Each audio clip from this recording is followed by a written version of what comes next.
Welcome to a special bonus edition of the Bounce Podcast. I'm Bob Lepine. I'm pastor at Redeemer Community Church in Little Rock, Arkansas, and a member of the board of directors for the Great Commission Collective.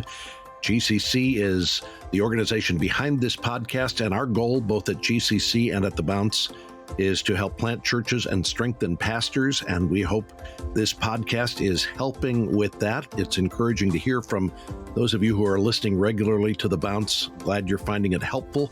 Spread the word, pass it on to others. Let folks know about the podcast. Now, we're jumping in here, as I said, with a bonus episode, a little out of sequence. Typically, we have a new episode out every other week, but recently, Dave Harvey, who's the president of the Great Commission Collective, was on with Paul David Tripp on Paul's podcast.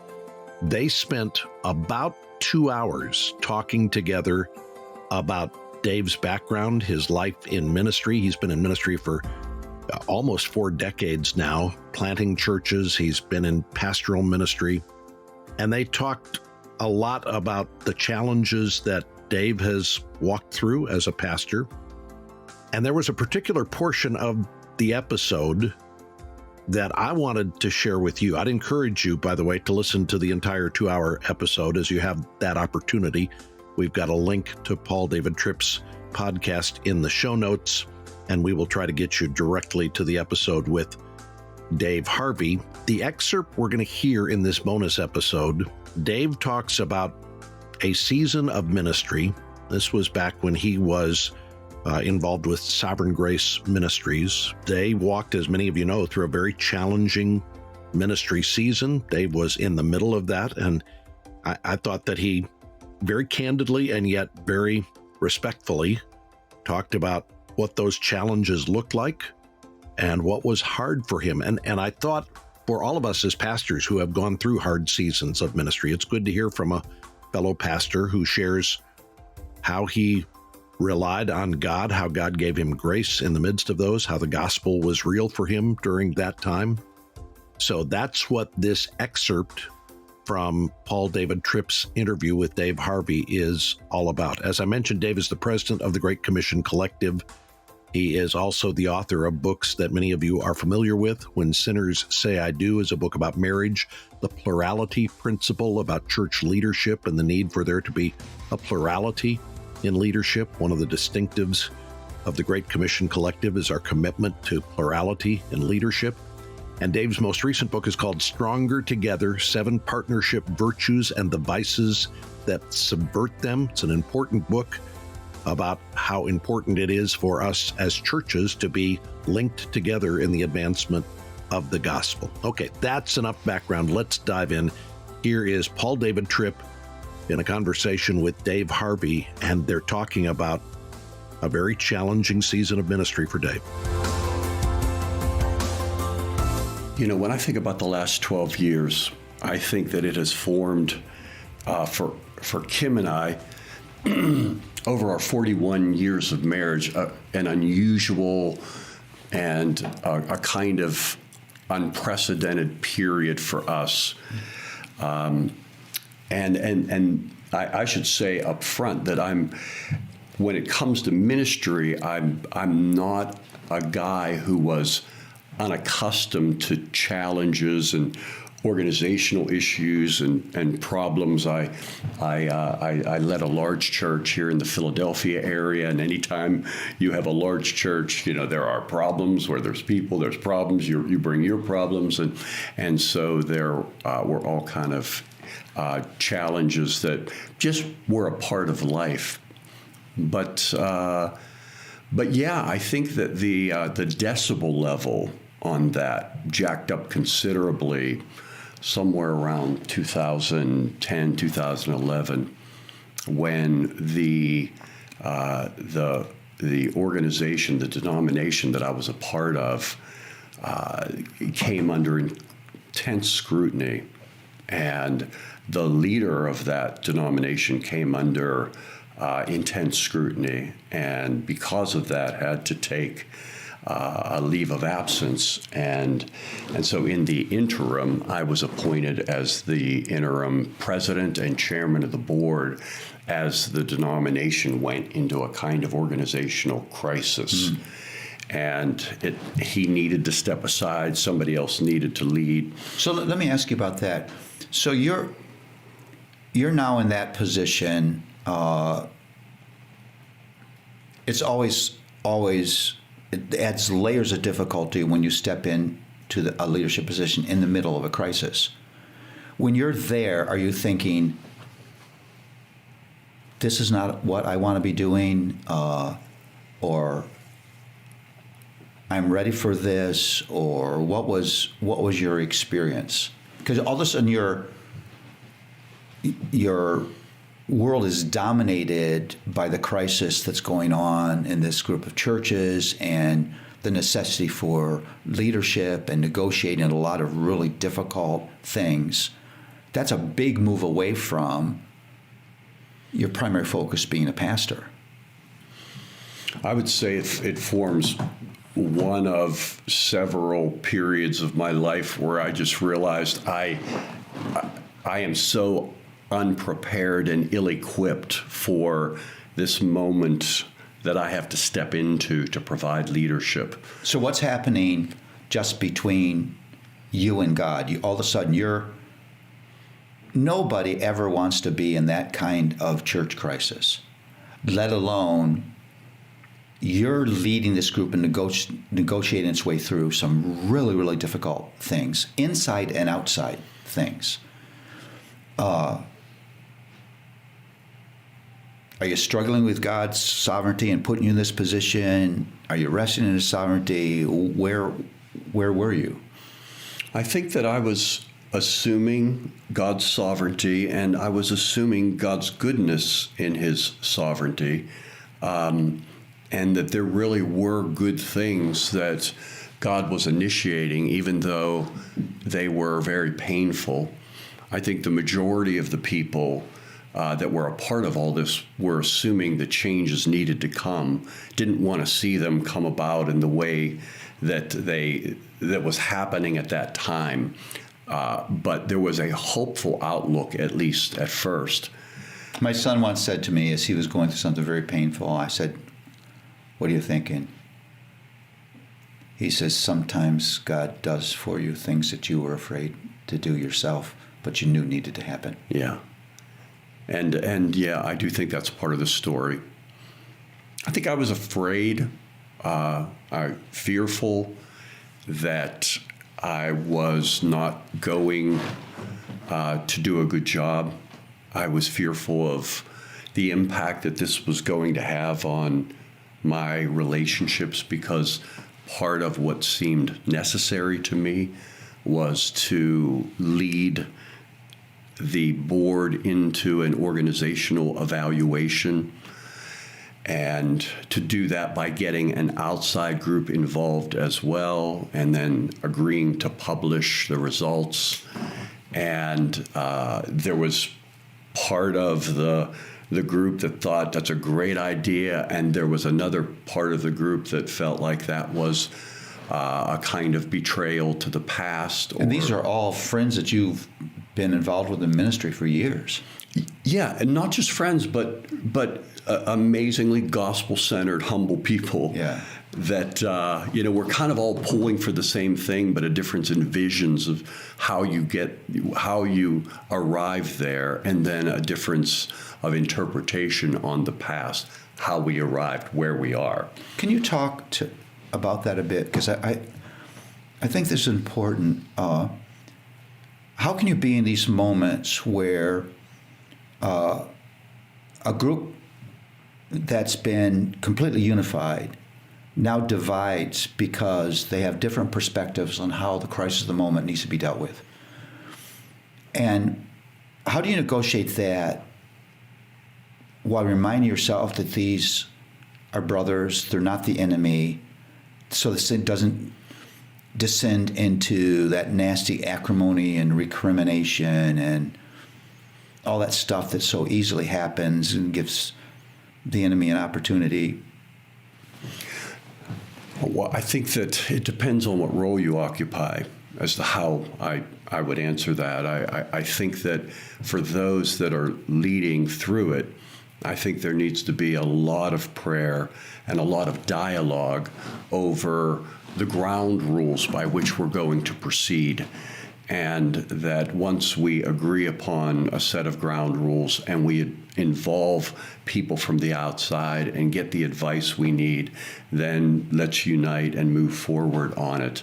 I think if you're leading that, or you have led it in the past, then I think you have to recognize that you don't have any ability to control what God is going to do, and that you have to entrust the people that are going to be making decisions, and recognize that you don't have all the information, and kind of throw your weight in support of a process that that may go in a direction that you don't prefer. So I've had that happen in my local church, where the elders decided on things where I didn't think it was good and wise at all, and even decided on things that affected me in ways that I thought were unhelpful or hurtful, but because I believe in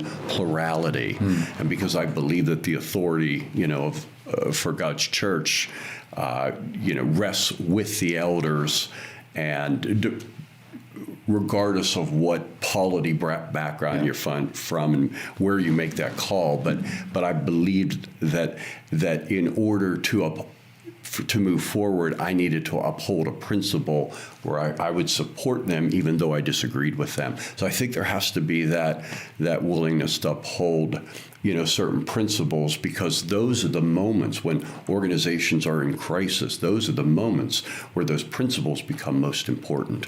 So the reason I asked the question is, I have to say a couple things in sort of introduction here. First of all, I've been saddened by the massive divisions that are in the evangelical church right now, and those divisions aren't primarily theological. They're political, and I have experienced how powerful those divisions are, because I mentor 14 young pastors individually, and they bring in their stories.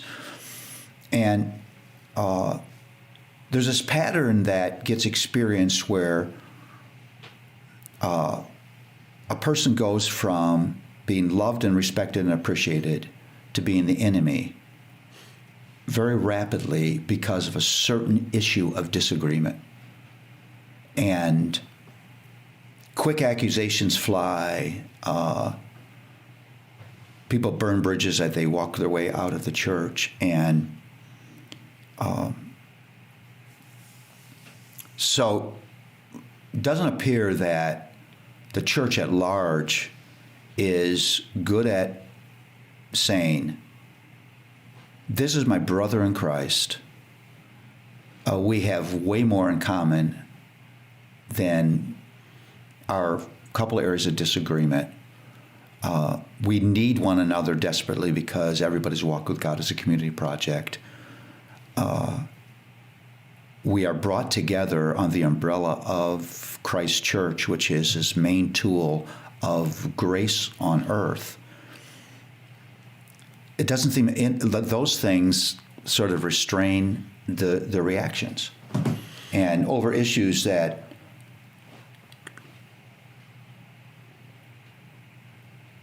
seem to me way down the line of importance, people will break relationship and walk away. And you are in the period of time we're talking about, this first part of your trilogy, in a highly charged situation in a lot of ways. But you didn't have any of those instincts. I mean, you're loving people that you disagree with, and you're trying to walk with them through this moment, trying to protect the church that doesn't belong to you, it belongs to the Lord. And bringing my immaturity, and my own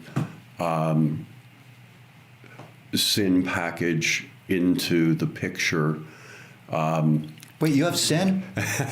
Okay, But I turn just off mean- the podcast. I mean, I think when we recount history, it's just so easy to sanitize it and to locate ourselves in our story as if we're always being acted upon by circumstances and by the behavior of others.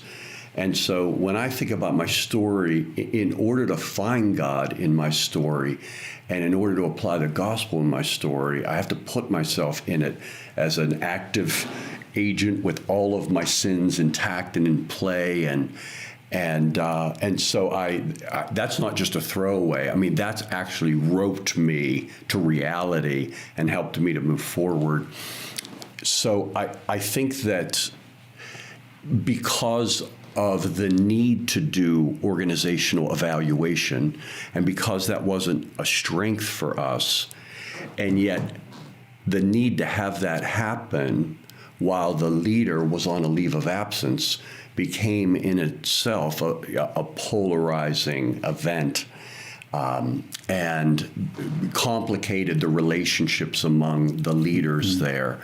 It seemed at the time like the most responsible thing to do. It seemed like due diligence. I still believe it was due diligence, and I think it was the right thing to publish the information.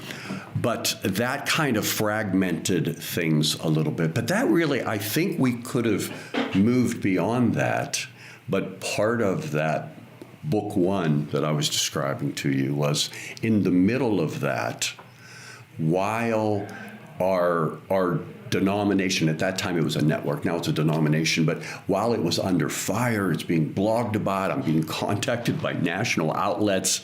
I'm so unprepared for this, but it was just a constant pressure and that feeling of like you are Alice, and you have fallen through the looking glass, and you have no idea this world that's been flipped upside down, and the kind of vehemence, because this was before anybody understood trolls or what an internet attack was, or even what slander looked like and on the internet. And so we didn't have categories to understand exactly what was happening. And so just kind of trying to get up to speed as quickly as possible, getting the help we need from the outside. While all that is happening, my oldest daughter went through an unexpected separation. So let me just stop you right there. I want to just go back and make a note of what you said. When we look back on history, what we need to confess, there was never a moment in any of that history where we were without sin, weakness, and failure. Never. And so we should not tell our history as if we were. That's not helping the people you're telling your history to, and you're participating in your own deception when you tell your history that way. We've got to own our failures and our weaknesses, wrong desires, wrong activity, and we have the ability to do that because all of that has been covered by the person and work of the Lord Jesus. We should be able to be the most honest community on earth because of what God has done. And removing the log from your eye is actually an application to history. If we removed the log, we would not be looking at whatever happened as if we were always being victimized by everyone else. It calls us to first examine ourselves, but that's a backward-looking passage. Yep. And so revisionist history would, the revision of history in our favor would at least be greatly diminished if that passage was applied as we thought about the past. So here's the danger. The revision of history that makes you much more righteous than you actually were is a habit of self-atonement. And when you erect self-atoning arguments for your righteousness, you're actually telling yourself that you don't need grace. That's deadly to your Christian experience. It's impossible to minimize sin without devaluing God's grace. And so we're not talking about something that's just, well, let's be accurate about history. The way you think about your history has enormous influence in the formation of your identity as a child of God. Am I saying I will accept what God says about me, that at every moment in my life I'm desperately needy, I'm but a collection of weaknesses held together by God's grace? Will I accept that and tell my history that way? The minute you talk about your history that way, in your heart flows this appreciation of God's grace and a hunger for more, versus I tell my story in a self-righteous way, and that always devalues God's grace and sets me up for thinking right now I've arrived. I see this as tracing all the way back to Genesis 3, that the very character and nature of original sin is that it seeks to remove agency. It seeks to undermine any sense of personal culpability, so that the first manifestation of sin in creation as accountability comes is, oh no, Lord, you don't understand. It was the woman, and by the way, you gave her to me. Yeah. And so it's not just this other human being, but Lord, you're actually implicated here as well. It's the environment, it's the circumstances, it's the past, it's the garden, it's the setup, it's you, it's her. Everyone here has been victimizing me, and the only one who is without fault is me. That instinct, which goes then to how we interpret history, is actually embedded in how sin is constantly working, because then we don't need the gospel. If we're constantly portrayed as being sinned against, then we don't need a savior. Yeah, it just needs to be said that the first step in the deceptiveness of sin is self-deception. And it's also the most powerful aspect of the deceptiveness of sin. It's self-deception. There's another thing that says that capacity for self-deception means that I can never say to myself, no one knows me better than I know myself. Because sin deceives, and I'm not sin-free yet, there will be pockets of inaccuracy in my view of myself. Those exist in Paul Tripp today. And so I can't blow somebody off by saying, well, no one knows me better than I know myself. Because there will be inaccuracies. Sin causes me to look at me like I'm looking in a carnival mirror. I see myself, but I see myself with distortions. And so I need other voices to help me see myself with accuracy. And so we're talking about something that's really, really important. I wanted to stop because you said something about how you can't look back in your history and say, I was only ever the victim, I was the perfect person in this thing. That's never, ever true. And I just wanted to highlight, that's not just about your history, but it has impact on your walk with the Lord right now. Because if you look back on X number of situations as the righteous one, you're just devaluing grace in your life, and you're diminishing your natural cry for present grace. And I think a very common way to think about our history is by occupying the moral high ground in our history, we can inflict our resentment and our bitterness, and we can give shelter to it.